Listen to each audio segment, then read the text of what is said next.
ओम शांति। 29 जनवरी 1975 बाबा के अव्यक्त मधुर महावाक्य। मुरली का टाइटल है परखने की शक्ति के प्रयोग से सफलता। बाबा कहे, आज की ये सभा राज ऋषियों की सभा है। जैसे मधुबन शब्द दो बातों को सिद्ध करता है, एक मधुरता को और दूसरा बेहद के वैराग्य वृत्ति को, ऐसे ही राज ऋषि शब्द का अर्थ है राज्य करने वाले, बेगर टू प्रिंस। जितना ही अधिकार उतना ही सर्व त्याग, सर्व त्यागी, अर्थात समय के ऊपर, संकल्प के ऊपर, स्वभाव और संस्कार के ऊपर अधिकार प्राप्त करने वाले।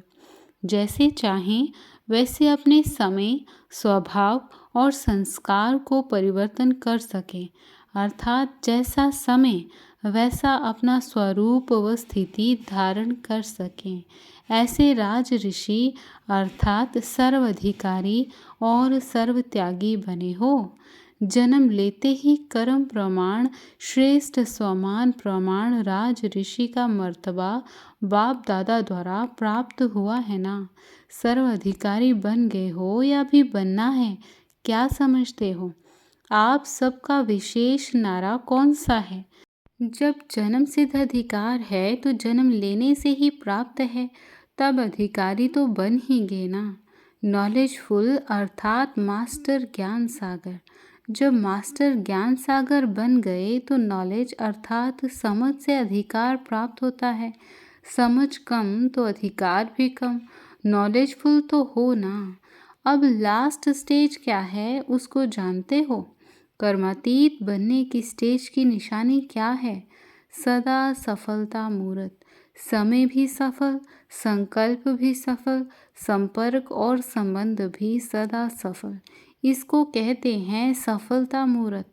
ऐसे सफलता मूर्त बनने के लिए वर्तमान समय प्रमाण विशेष कौन सी शक्ति की आवश्यकता है, जिससे कि सब बातों में सदा सफलता मूर्त बन जाएं? वह कौन सी शक्ति है? सर्व शक्तियाँ प्राप्त हो रही हैं, फिर भी वर्तमान समय प्रमाण विशेष आवश्यकता परखने की शक्ति की है। अगर परखने की शक्ति तीव्र है तो भिन्न भिन्न प्रकार के आए हुए विघ्न, जो लगन में विघ्न बनते हैं, उन विघ्नों को पहले से ही जानकर उन द्वारा वार होने से पहले ही उन्हें समाप्त कर देते हैं। इस कारण व्यर्थ समय जाने के बदले समर्थ में जमा हो जाता है।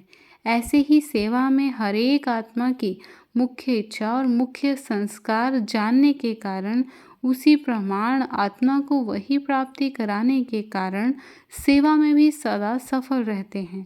तीसरी बात यह है कि दूसरों के संबंध में आने का जो मुख्य सब्जेक्ट है, उसमें भी हरेक आत्मा के संस्कार तथा स्वभाव को जानते हुए उसी प्रमाण उसे सदा संतुष्ट रखेंगे। चौथी बात है समय की गति। किस समय कैसा वातावरण व वायुमंडल है और क्या होना चाहिए, इसको परखने के कारण समय प्रमाण ही स्वयं को भी और अन्य आत्माओं को भी तीव्र गति में ला सकेंगे, और जैसा समय वैसा स्वरूप धारण करने का उमंग और उत्साह भी भर सकेंगे, तथा समय प्रमाण नॉलेजफुल और लॉफुल या लवफुल भी बन तथा बना सकेंगे, और इस प्रकार सदा सफल बन सकेंगे। क्योंकि कभी लॉफुल बनना है और कभी लवफुल बनना है, इसलिए यह परख होने के कारण सदा सहज ही सफल रहेंगे। ऐसे सफलता मूर्त के सामने प्रकृति व परिस्थिति भी दासी बन जाती है, अर्थात वे प्रकृति और परिस्थिति के ऊपर सदा विजयी बनते हैं। वे प्रकृति व परिस्थिति के वशीभूत नहीं होते। ऐसे विजयी को ही सदा सफलता मूर्त कहा जाता है। इसके लिए 3 स्वरूप से बाप की बात याद रखो। तीनों स्वरूप अर्थात निराकार, आकार और साकार।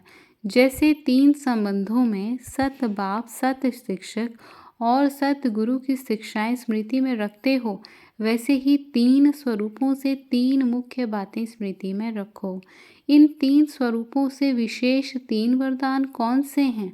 निराकारी स्वरूप की मुख्य शिक्षा का वरदान कौन सा है? कर्मातीत भव। आकारी स्वरूप अथवा फरिश्तेपन का वरदान कौन सा है? डबल लाइट भव। डबल लाइट अर्थात सर्व कर्म बंधनों से हल्के और लाइट अर्थात सदा प्रकाश स्वरूप में स्थित रहने वाले। तो आकारी स्वरूप का विशेष वरदान है डबल लाइट भव। इससे ही डबल ताजधारी भी बनेंगे। साकार स्वरूप का विशेष वरदान कौन सा है? साकार स्वरूप का विशेष वरदान है साकार समान निरंकारी और निर्विकारी भव। यह 3 वरदान सदा स्मृति में रखने से सदा के लिए सहज ही सफलता मूर्त बन जाएंगे। समझा? बाप दादा से भी बच्चे शक्तिमान हैं क्योंकि वे सर्वशक्तिमान को प्रत्यक्ष करने के निमित्त बने हैं। क्या वे ज़्यादा शक्तिमान नहीं हैं? सर्वशक्तिमान को सर्व संबंधों से अपना बना देना व अपने स्नेह की रस्सी में बांध लेना तो क्या ज़्यादा शक्तिमान नहीं हुए? बल्कि अथॉरिटी को वर्ल्ड सर्वेंट बना देना, इसके निमित्त कौन?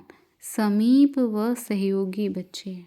ऐसे सर्वश्रेष्ठ सदा बाप दादा को हर कर्म और हर कदम द्वारा प्रख्यात करने वाले, हर आत्मा को बाप के साथ मिलन मनाने के निमित्त बनाने वाले, सदा बाप और सेवा में लवलीन रहने वाले, लक्ष्य और लक्षण को समान बनाने वाले, साक्षात बाप समान बन सर्व को बाप का साक्षात्कार कराने वाले, ऐसे लफुल और लॉफुल आत्माओं के प्रति बाप दादा का याद प्यार और नमस्ते।